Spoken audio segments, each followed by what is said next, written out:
Internos, el podcast del Colegio de Abogados de Bahía Blanca. Bienvenidos a este tercer episodio del podcast del Colegio de Abogados de Bahía Blanca.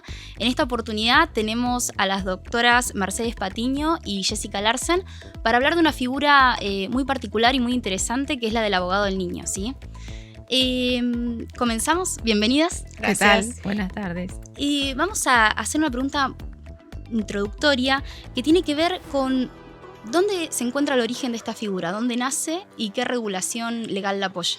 Bueno, la figura del abogado del niño surge a partir de convenciones internacionales firmadas por la República Argentina, donde se compromete a cumplir con ciertas pautas relacionadas con derechos humanos.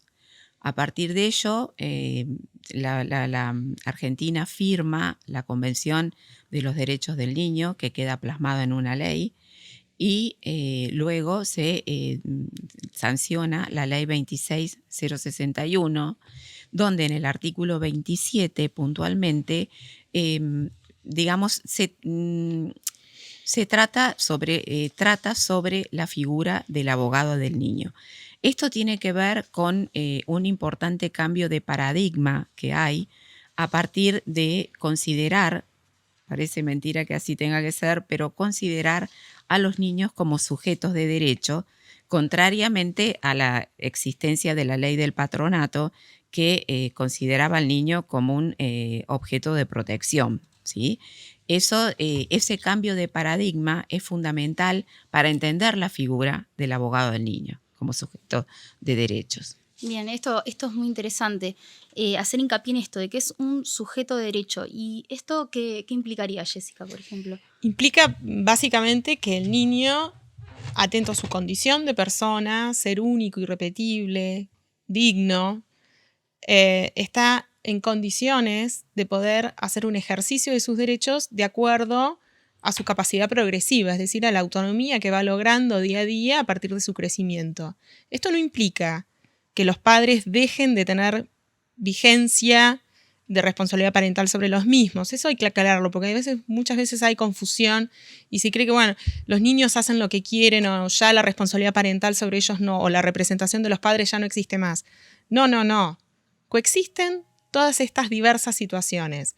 Los niños, por su condición de niños y su condición de personas en desarrollo, tienen la posibilidad de ir ejerciendo derechos de manera paulatina y concreta. Y para el ejercicio de esos derechos, como sujetos que son de esos derechos, necesitan el acompañamiento, la defensa técnica y la defensa material de un abogado si es necesario. Bien. Entonces, esto implica es salir de una estructura de muchísimos años que tenía que ver con que el niño era objeto de protección por parte de su familia, protección por parte del Estado, es lo que comúnmente llamamos la ley del patronato de Estado. A partir de estas convenciones que Mercedes explicaba, esta situación paradigmática de tutela como si fuese un objeto, deja de ser así y paulatinamente la justicia va acomodando sus parámetros de actuación en función de esta nueva situación, que tiene obviamente engarce con la Convención de los Derechos del Niño, con la Ley 26.061 como bajada normativa interna clara de Argentina en el año 2005, y después las distintas leyes provinciales que fueron dándole forma a la figura del abogado del niño. En Argentina, cada provincia organiza la figura del abogado del niño como cree que sea conveniente de acuerdo a su organización de justicia administrativa y de sistema de protección de derechos administrativa, que obviamente los parámetros y las bases están dadas desde la ley 26.061. Bien, claro. Cada provincia bajo esta ley instrumenta la regulación de cómo va a abordar esta figura. Exactamente. Por un tema federal. ¿Sí? ¿Y cada departamento judicial también en particular? En provincia de Buenos Aires está esta situación de que la ley 14.568 y el decreto reglamentario que organiza las bases de la figura del abogado del niño ha delegado en los colegios de abogados la organización de estos registros porque se considera que el modelo de actuación del abogado del niño tiene que estar dentro de los abogados de la matrícula. Es decir, no somos un registro de abogados dependiente del Estado. Exacto. Eso está, es Sí, interesante, esa claro. es una nota Sí, muy es una- distintiva y es característica que importante. tiene la provincia de Buenos Aires. Exacto. No son abogados del Estado. No y- somos abogados del Estado, si bien, y por eso, digamos, Colproba firmó un convenio, ¿no es cierto?, con la provincia de Buenos Aires, donde sí se acordó que cada uno de los colegios de la provincia de Buenos Aires iba a tener su registro, como dice Jessica, con un reglamento común, pero cada colegio lo va a adaptar a su contexto social, ¿no es cierto? Exacto. Y bueno, se firmó este convenio con el Colproba y se crearon los distintos registros. ¿Qué ocurre? Cada uno de los registros tiene ciertas condiciones. Por supuesto que quien quiera acceder a inscribirse en el registro de abogado del niño del Colegio de Abogados de Bahía Blanca tiene que tener cierta capacitación en lo que es niñez. Digamos que se hace una evaluación, dado que nuestro trabajo no es solamente en el ámbito del derecho de familia, como normalmente se piensa, sino que el trabajo del abogado del niño es transversal a todas las materias. O sea, actuamos en derecho penal, incluso en un proceso penal, asistiendo a un niño, por ejemplo, como víctima. Los asistimos en un proceso administrativo, en los procesos civiles, obviamente, en los procesos de familia. O sea, es uno de los digamos, de los parámetros que nosotros nos fijamos como Comisión de Abogado del Niño del Colegio de Abogados, es justamente esta transversalidad. Creo que fuimos uno de los primeros Exacto. que hablamos, porque la ley en principio era muy acotada y se refería solamente a los procesos civiles y a los procesos administrativos. Y bueno, eso se tomaba al pie de la letra.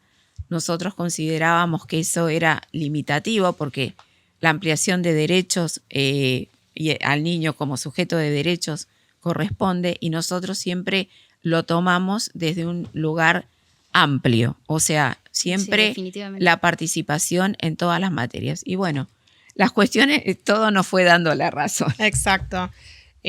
Junto con otros departamentos judiciales, Bahía Blanca fue uno de aquellos que empezó a utilizar la figura de abogado del niño en sede penal, que era bastante discutido en aquellos tiempos primeros, y de a poquito se fue especializando esta actuación del abogado y entendiendo esta actuación del abogado del niño en el fuero penal. Hay determinadas coordenadas de actuación del abogado del niño en líneas generales en todos los fueros. Somos una figura de acompañamiento. Estamos dentro de esta concepción de la justicia de acompañamiento que va marcando una nueva agenda de la jurisdiccionalidad, más que todo en materia de familia, en el fuero de familia. Obviamente brindamos asistencia técnica y asistencia jurídica. Tenemos un alto grado de especialidad, eso es una exigencia que ya proviene de la 26061, si bien... También se quedó conformado en la ley específica de la provincia. De la provincia de Buenos Aires, la especialidad. Como decía Mercedes, somos una figura transversal, actuamos en sede administrativa, actuamos en sede judicial, nos encargamos a veces de cuestiones que son, por ejemplo, autorizaciones para poder salir del país a niños con ausencia de representación parental en Argentina. Y obviamente necesitamos de una mirada interdisciplinaria para poder trabajar, porque precisamente estamos trabajando con niños y adolescentes que están en desarrollo y que van mostrando a través de sus diversos ciclos vitales determinadas características a las cuales tenemos que estar atentos, y muchas veces necesitamos del auxilio de trabajadores sociales, de psicólogos, para poder entender y para poder decodificar muchas de las manifestaciones o decires de los niños y de los adolescentes. Sí. Entonces es interesante la interdisciplina como método de trabajo para el abogado del niño. Totalmente. Sí, eso nos llevó a que, bueno, después de hacer este primer curso con el doctor Solari, creo que fue en el año 2011, justamente firmamos un convenio, entre otros con el Colegio de Psicólogos, y bueno, tuvimos varias capacitaciones con ellos, sobre todo porque digamos, nuestra tarea como abogados de un niño, lo primero que tenemos es la entrevista, ¿no? Como con cualquier otro cliente, pero hay tenemos que tener una capacitación especial para ver cómo entrevistar a un niño. Eso lo hicimos desde el primer momento. Nos capacitamos con gente del Colegio de Psicólogos particularmente. Claro, porque bueno, es un cliente más, pero un cliente con algunas características. Con algunas características especiales, obviamente, que hay que tenerlas en cuenta al momento de hacer sobre todo esta primera entrevista que cada uno de nosotros hace. Establecer el con rapport quienes primero, son nuestros asistidos. A ver, algo que estamos de acuerdo siempre con Mary, hablamos y nos hacemos cargo de lo que decimos, es que el abogado del niño requiere una ética reforzada en su trabajo. A propósito de lo que vos estabas diciendo recién, es un cliente más, pero no es un cliente más, exige un cuidado especial, muy particular. Entonces, por eso somos requirentes de una especialización concreta, de un actuar muy cuidado, porque estamos tratando con niños y adolescentes. Y esto nos exige un plus de ética interesante. Pero nos hacemos cargo de lo que decimos porque sí, ha sido a veces discutido ha sido el tema. discutido esto y dicen, bueno, necesita la ética que necesitaría cualquier abogado para trabajar. Entiendo que es un poquito más, porque hay determinados cuidados que hay que tener. Sí, y un estado de vulnerabilidad diferente en el que se encuentra el niño. Exacto. Yo, bueno, como hablábamos detrás de cámara, yo me imagino muchas veces el cliente adulto se pone nervioso con nosotros o hay cosas que no quiere contar o no sabe si se cuentan, y con el niño se requiere una delicadeza especial. Exacto. Sí, justamente eso es importantísimo, y siempre, bueno, en nuestras charlas comunes y en el intercambio que tenemos, porque nos reunimos por lo menos una vez por semana, cada 15 días, siempre contamos las experiencias que vamos teniendo con cada uno de los chicos a los que asistimos. Y justamente esto es uno de los temas. Uh-huh. Bueno, Jessy particularmente, que está en el consultorio jurídico gratuito y que tenemos un horario y un día de atención en particular para los niños que requieren, en primera instancia, un abogado del niño, y bueno, se hace esa primera entrevista. Y bueno, esa primera entrevista es fundamental. Es interesante poner en valor este servicio que tiene el Colegio de Abogados, que funciona de manera paralela con lo que la gente comúnmente conoce, que es el consultorio jurídico gratuito. Lo que nosotros veíamos observando era que muchas veces esta intimidad o la preservación de ciertos detalles en la entrevista no se llegaban a lograr con la entrevista que tiene organizado el consultorio jurídico gratuito para los adultos.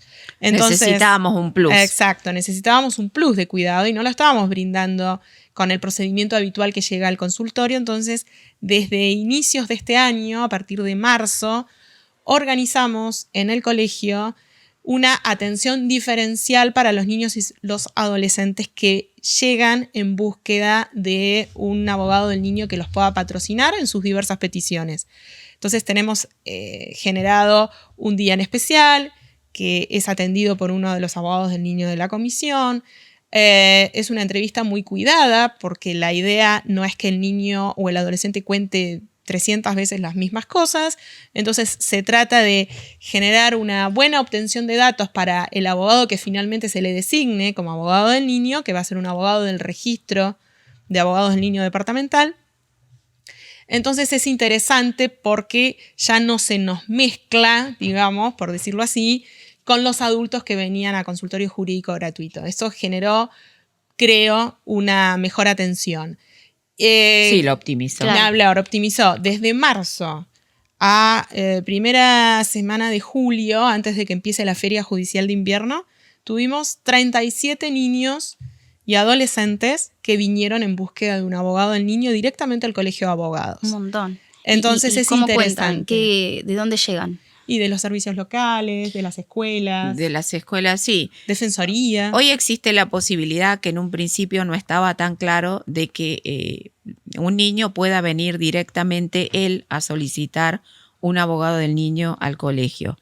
Eso es muy importante. Bueno, los chicos también tuvimos la experiencia de ir a una escuela a dar una charla sobre abogado del niño y bueno, los chicos conocen la figura, conocen cuáles son sus derechos y conocen que pueden, digamos, participar en algún tipo de proceso con una asistencia letrada. Así que, bueno, eso fue una sorpresa agradable para nosotros y bueno, pudimos un poco recolectar también cuáles son las inquietudes de los chicos en el sentido de los temores que pueden tener en cuanto a la figura o no, en cuanto a dónde asistir, a quién recurrir. Bueno, creo que les aclaramos. ¿Cuáles serían, por ejemplo, sus inquietudes? Bueno, en ese caso... Hemos tenido muchas experiencias. Yo estaba releyendo un poco la estadística que habíamos armado acá desde el colegio en estos poquitos meses que empezamos a atenderlos a ellos con exclusividad y veía que fuimos pasando por olas, ¿no? Tuvimos claramente la demanda o la pretensión que ganó siempre es lamentablemente alimentos. Alimentos sigue siendo, al igual que el reclamo que realizan por parte de las mujeres, es un reclamo muy presente en los niños y en los adolescentes. Con lo cual, alimentos siempre se llevó, sí, el número mayor. Después tuvimos mucho cambio de género. Cambio de género. Sí, por obviamente el requisito que tiene la ley de identidad de género. Y después también supresión de apellido. La supresión de apellido ha tenido también muchísimo pedido de designación. Claro, los chicos, de demanda. Exacto. Fíjense, ¿no? Como muchos de los temas atraviesan lo que tiene que ver con la identidad, ¿no? Sí. Género y supresión de apellido. Recordemos que la supresión de apellido necesita causales justificadas para poder hacerlo y realmente las causales que los chicos estaban expresando eran causales de muchísima vulneración de derechos. Y después, obviamente, alimentos. Porque consideran que no recibían o que... Supresión de apellido tiene generalmente pedidos fundamentados en situaciones vividas de abuso, situaciones de violencia física, situaciones de abandono material. Son cuestiones que rayan la supresión de la responsabilidad parental. Claro. Pero están directamente ligadas, ¿no? Exacto, pero los chicos realmente lo tienen tan asociado a una vivencia de identidad muy grande. Fíjense cómo en vez de venir a pedir supresión de responsabilidad parental, que la verdad es que cuando de apellido. Piden la supresión de apellido. Y ahí es donde uno tiene que empezar a hacer un poquito de docencia para explicarles cuáles son las alternativas o cuáles son los efectos de la supresión de apellido, que continúan con un estado de hijo, porque a veces hay casos en donde son reconocimientos complacientes, entonces el padre que figura registralmente como su padre no es. Bueno, hay muchas cuestiones, pero para los chicos la pragmaticidad está en la aportación de ese apellido. Y ahí están sus esperanzas. Bueno, no porto más este apellido, no soy más hijo de. Claro. ¿Sí? Se juegan esas cuestiones. Más visto, es tal un vez corte. del lado de la identidad. Exacto, totalmente. Está atravesado por eso. No tengo que ver con esta persona. Después, sí, lo que hemos tenido también muchas son designaciones en sede penal. Y también. Con exacto. el tema de las causas de abuso. Y ahí es muy particular porque, bueno, cada una de nosotros ha acompañado a estos niños o adolescentes, los ha acompañado en estas causas, que esa es nuestra función en una causa de asistencia en sede penal, los ha acompañado dándoles seguridad, sobre todo, y un tipo de apoyo, digamos, desde lo jurídico, pero también un tipo de apoyo, darle seguridad para poder, por ejemplo, Atravesar el participar en proceso, una claro. cámara Gesell, explicándole de qué se trata, cuáles son las situaciones que va a pasar en una cámara Gesell, qué tipo de preguntas va a tener, quiénes están presentes en una cámara Gesell, quiénes están observando todo lo que él o ella dice. Bueno, todas esas cuestiones que le dan seguridad a un niño o a un adolescente para poder participar, ya que en ese tipo de causas, digamos que el principal testigo es justamente la víctima. Entonces, para un niño no es fácil, para un adulto menos lo es para un niño, máxime sabiendo que está presente el victimario y también está presente el abogado del victimario. Entonces, es importante para nosotros esa participación, y ha sido también una de las demandas más frecuentes, si no la más. Sí, sí, Qué sí. importante, ¿no? el Porque rol del pide abogado. la designación directamente de la fiscalía. Es la fiscalía la que pide la designación. Exacto. Generalmente es así. Sí. ¿Y cuáles son sus limitaciones y cómo reciben al rol del abogado del niño en el fuero penal? La verdad es que Mejor que en el civil Sí. o en familia. nos ha sorprendido Totalmente. lo grato que ha sido trabajar para el abogado del niño en el fuero penal. Y estamos muy agradecidos a fiscales y a jueces, porque hemos sido bien recibidos, nos han regulado muy buenos Honorarios. sí, vale decir. Entonces, la verdad que es un placer trabajar en temas que son de altísima sensibilidad, de altísima responsabilidad, en un medio agradable. Obviamente que primero tuvimos que empezar a hacer docencia, explicar cuáles eran nuestros alcances, cuáles son nuestras limitaciones. A ver, el abogado del niño en el fuero penal actúa como abogado de la víctima directa y puede constituirse como particular damnificado con esa víctima directa si ve que en ausencia de los papás, que muchas veces no están o no pueden hacerse cargo de una constitución como particular damnificado, porque claramente el abogado del particular damnificado lo paga el padre. Entonces a veces no es posible y no logran poder llegar a esa instancia, y es el abogado del niño el que toma esa representación como particular damnificado y toma además un ejercicio absolutamente activo adentro del proceso penal como particular damnificado. Ustedes imagínense que en un caso en donde el fiscal desista de acusar a uno de los hechos que estén en la imputación que va a juicio oral, el abogado del niño como particular damnificado podría sostener esa acusación. Entonces no es menor, en un recurso. tal cual, no es menor el trabajo del abogado del niño en el fuero penal.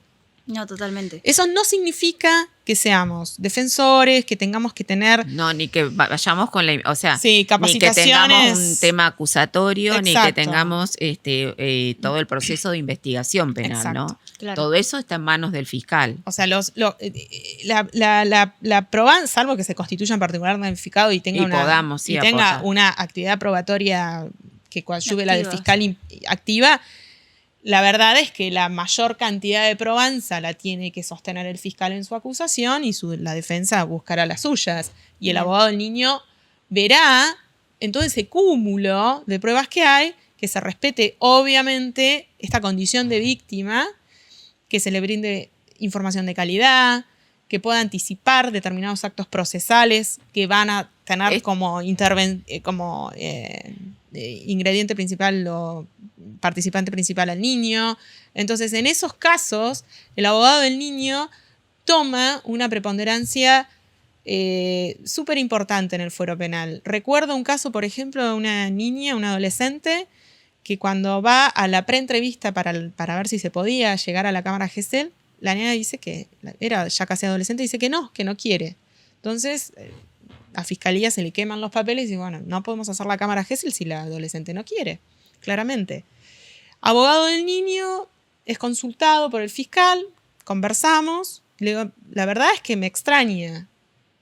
Voy, hablo en forma directa con la adolescente y lo que ella me manifestaba era que en realidad lo que ella tenía era el temor de que la cámara Gesell se publique en las redes. Claro. ¿Por qué? Porque no había entendido nada ¿Cómo más que era? eso. No había sido asesorada. ¿Cómo previamente. era el proceso? ¿Cómo era el proceso de toma de declaración de la cámara Gesell? Por eso mismo, mi función ahí fue darle las garantías de que su cámara Gesell no sale del expediente. Solamente la ven las partes. Y cuando hablamos de partes, hablamos de defensor, fiscal y abogado del niño y particular damnificado si hubiese. Y el asesor Y el asesor, si de estuviese. incapaces. ¿Sí? Pero a veces son esas sutilezas de actuación, es buscar consentimiento informado. Por ejemplo, en los casos de ejecución de sentencias en el fuero penal, también hemos sido designados, por ejemplo, para que la También. víctima Por la ley, Exacto, digamos, un por poco ley de víctimas. por lo que es la ley de víctimas. exprese su conformidad a una salida transitoria Claro, del para condenado. tener participación cada vez que, digamos, la persona que fue condenada pida algún tipo de liberalidad dentro de la causa penal, entonces se le da traslado a la víctima para que opine sobre si está de acuerdo o no con eso, si corresponde o no. Y bueno, en ese caso también hemos sido designados a pedido de los jueces de de los ejecución. jueces de ejecución. Qué importante esa intervención, sí. Ujú. Bueno, como lo mencionaban recién, en el caso del asesor de incapaces, ¿cuáles serían las diferencias principales? Porque son figuras completamente diferentes, pero diferentes. muchas veces confundidas. Muchas veces, sobre todo al principio, ha sido motivo de confusión esto, hasta creo que a veces hasta por el propio ámbito jurisdiccional y por los propios asesores de incapaces, que piensan, o sea, ellos tienen, el asesor de incapaces tiene una función, una misión fundamental, que es defender la legalidad del proceso. Nosotros somos abogados del niño y en realidad lo que tenemos que hacer, como hacemos con cualquiera de nuestros clientes, es defender la postura de nuestro cliente con respecto a un proceso. ¿Qué es lo que quiere nuestro cliente? Y de acuerdo a eso, adecuar el derecho, ¿sí? Y, digamos, presentarnos en el juicio y si somos tenidos por parte, ofrecer la prueba. Todas estas cuestiones, el asesor de incapaces lo único que hace son dictámenes. O sea, dictámenes desde el punto de vista legal, desde el punto de vista que se cumplan las normas, pero no tiene en cuenta cuál es el pensamiento como sujeto de derechos del niño en sí. O sea, si el niño quiere cambiar el régimen de comunicación o quiere ir a vivir con su mamá, con su papá en lugar de su mamá, eso el asesor de incapaces en realidad no lo tiene en cuenta. Claro. Muchas veces los niños se deciden cosas, niños y adolescentes, se deciden cosas en cuestiones de familia y ni siquiera se los ha escuchado. No se sabe qué es lo que el niño piensa de esta situación que le está ocurriendo como un observador que está fuera, que mira las cosas desde fuera. Cuando en realidad la resolución lo atraviesa exactamente, completamente. La resolución le cae directamente a él. A veces una resolución que no se ha tenido en cuenta qué es lo que él piensa de esa situación, ni cuáles son sus intereses, ni sus deseos. Entonces ahí está la función del abogado del niño. Muchas veces yo, al asistir a los niños a este tipo de cuando pido una audiencia con el juez directamente, la pido con el juez, no que me manden con el equipo técnico, sino que la escuche el juez, que es el que va a decidir, digamos, se presenta el asesor de incapaces. El asesor de incapaces hasta ese momento no le conoce la cara al niño. No sabe qué es lo que desea el niño, qué es lo que quiere. Se presenta en ese momento, previo a la audiencia. Y esa es la gran diferencia, digamos, práctica, si lo podemos decir así, porque tiene su fundamento jurídico, pero la gran diferencia práctica con el abogado del niño. Nosotros muchas veces ya hemos tenido hasta 2, 3 entrevistas con el niño y podemos saber perfectamente qué es lo que quiere. ¿Qué es lo que quiere? Y eso hacemos la interpretación obvio jurídica y hacemos la presentación y el niño puede sentirse apoyado y, digamos, que tiene una asistencia jurídica y le da seguridad para presentarse ante el juez. Totalmente. Yo siempre cuando vienen a consultorio acá al colegio, y tal vez son los adolescentes también, siempre les explico que los abogados somos como los colectivos que los llevamos de manera exitosa a destino, que es la justicia de familia o la justicia en donde ellos tengan que litigar o ir a defender sus derechos. Es ese vehículo que proporciona la defensa técnica lo que conduce que ese interés llegue a destino, sea escuchado y después se tome una resolución en función de ese interés, que pueda ser contrario o no a lo que pretendía, pero que en todo caso tendrá que estar fundamentada, debidamente fundamentada, porque el juez, aún con opinión en contra de ese niño, decide como decide. Y siempre nos decimos, ¿no?, qué difícil es llenar el interés superior del niño, que no es un interés abstracto de los niños en general, Concreto, es el interés en de cada ese uno. niño De ese en particular, en ese caso en particular. Qué difícil es llenarlo si uno no los escucha. Exacto. O sea, si yo no escucho a la otra persona, ¿qué sé lo que quiere? ¿Cómo sé yo o adivino qué es su mejor interés? Caigo tal vez en el apresuramiento, no voy a decir error, en el apresuramiento de llenarlo con intereses abstractos que nada tienen que ver ni con ese niño ni con esa familia en donde este niño está inserto o este adolescente está inserto. Entonces, después tenemos resoluciones judiciales que no pueden ser cumplidas porque, por ejemplo, ese adolescente nadie le preguntó si tenía ganas de ir a la casa del padre de fin de semana por medio. Sí, Exacto. y eso tiene que ver Y concretamente. estamos hablando de algo súper sencillo, ¿no? Tiene que ver concretamente con lo que dijimos al principio, de considerar a cada persona, a cada niño, a cada adolescente como un sujeto de derechos. Esa es. Eso sí.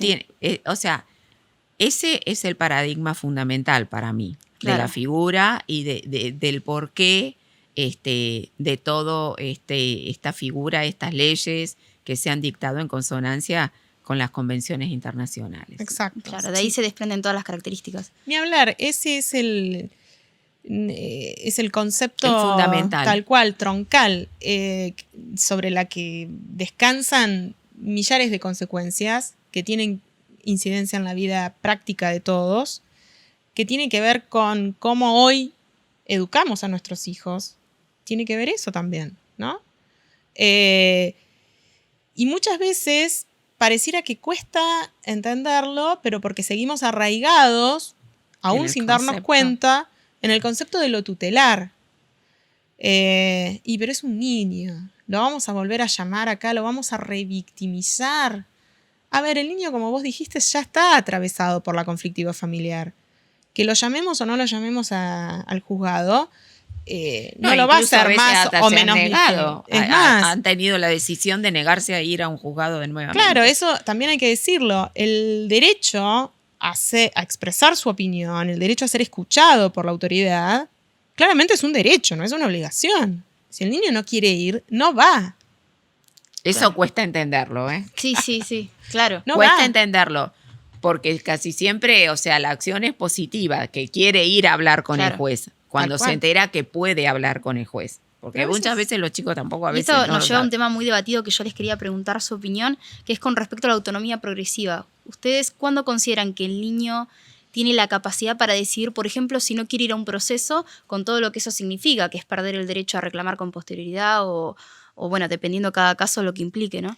A ver, creo que la respuesta es, cada niño tiene sus tiempos, tiene sus evoluciones y tiene sus contextos.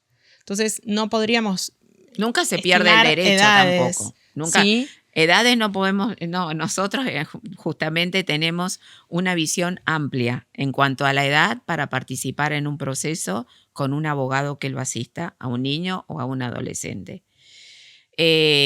Todo lo otro es una construcción doctrinaria. Hay distintas Tesis. distintas Claro, muchas veces tesis. hablan de los 13 años. Exacto. Sí, tenemos- bueno, porque se refieren a las disposiciones Del del Código sí. Civil y Comercial del año 2015, donde, digamos, los 13 años surge como una edad quiebre en la toma de ciertas decisiones. Pero bueno, nosotros consideramos, si es un sujeto de derechos es a lo largo de toda la vida. Claro. Podríamos incluso pensar desde antes, pero bueno. Habrá derechos que pueda... Siempre hay que, obviamente, todas estas argumentaciones hay que fundamentarlas, ¿no es cierto? Moderarlas. Nosotros pensamos que todo niño, como dice la ley, tiene derecho a tener un abogado. Bien. Y luego será en cada caso particular cómo esos derechos los efectivizamos o ayudamos a efectivizar. Por eso hablaba que la presentación del niño en el proceso tiene diversas intensidades. Tal vez la más acabada, la que más nos imaginamos como completa, es el niño actuando como parte procesal con su abogado. Pero antes que actuar como parte, tal vez hay otras diversas manifestaciones del niño en el proceso que no fueron constituirse como parte procesal. Por ejemplo, el ejercicio del derecho a expresar su opinión. Fue una vez, habló con la juez, listo, se levantó y se fue. No quiere participar más. Y no quiere participar más. Entonces hay que ir moderando esa diversa actuación. Es un trabajo artesanal. Exacto, Sí. pero no hay límites rígidos etarios. Claramente nuestro Código Civil y Comercial logró una combinación entre límites etarios y autonomía progresiva. Es un término, la autonomía progresiva, Sí. que es muy subjetivo. Y hay que llenarlo en función de un niño en particular. Por eso yo te diría, y hay que ver cada caso en particular. Bien. Tal vez en un caso sea un caso que pueda comprender acabadamente, porque está atravesado por una conflictiva familiar X o por una situación social y cultural que lo lleva a poder comprender antes que otro niño las diversas desventajas o ventajas que tiene presentarse o no presentarse, decir esto o no decir esto, o pretender acá o pretender allá. Esto es muy relativo, por eso no hay que ser flexibles. Y en la flexibilidad saber escuchar y saber comprender a ese niño en su ciclo vital individual, enmarcado dentro de un sistema familiar determinado y de un subsistema social determinado. Hay mucha subjetividad y hay que verlo tomar en cada cuenta caso todo eso, concreto. tal cual. Bien, sí hay que tener una sensibilidad especial como operadores del derecho en este caso, pero sí, hay que tener en cuenta. Es por todas eso la estas- especialización. Es por eso la especialización. Exacto. La Tal necesidad cual. de la especialización. Tal cual. Y una preguntita más, tal vez la más candente para los que desarrollan este rol de abogado del niño, que es el tema de los honorarios. ¿Cómo es el tema de los honorarios cuando uno es abogado del niño? ¿Quién los paga? ¿Quién los paga? Bien, gran tema. En líneas generales, los honorarios del abogado del niño los paga el que esté con la imposición de costas. Como cualquier caso. La regla general Como la del pagan- Código de Procedimiento de Exacto, Civil y artículo Comercial. 68 del Código Procesal Civil y Comercial de la provincia. Ciertamente, la ley lo que establece es que si el niño carece de recursos, el Estado debe procurarle la asistencia letrada. Entonces ahí También salta... en cumplimiento de las convenciones Exacto. internacionales, el Estado Tal se ha cual. comprometido a brindarles asistencia. a brindarles asistencia.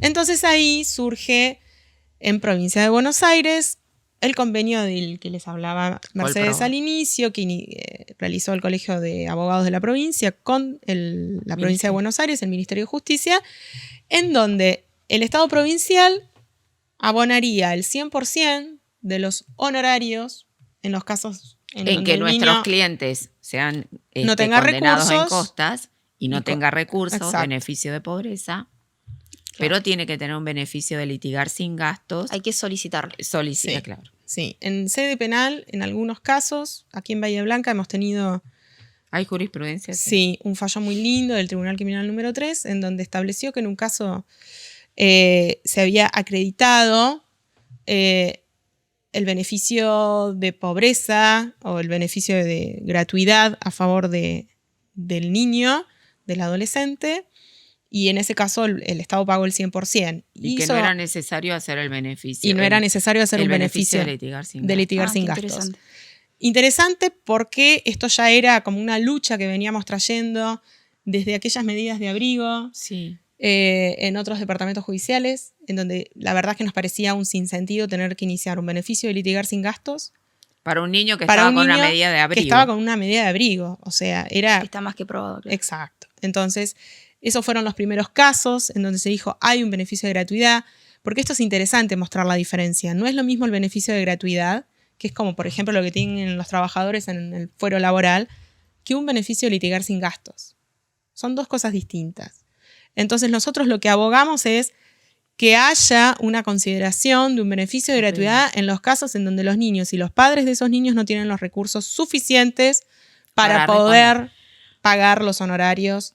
Porque esto también tiene Exacto. que ver con los convenios firmados por el país, las convenciones internacionales. O sea, acceso si a el justicia. Estado se compromete a que todo ciudadano tenga acceso a justicia, los niños, como sujetos de derecho, tienen que tener esa posibilidad, y en cumplimiento de esas convenciones internacionales y de la ley en particular, el Estado tiene que proveerles un abogado siempre que los padres no tengan recursos o el niño no tenga recursos, proveerle un abogado para cumplir concretamente con estos compromisos asumidos a nivel internacional.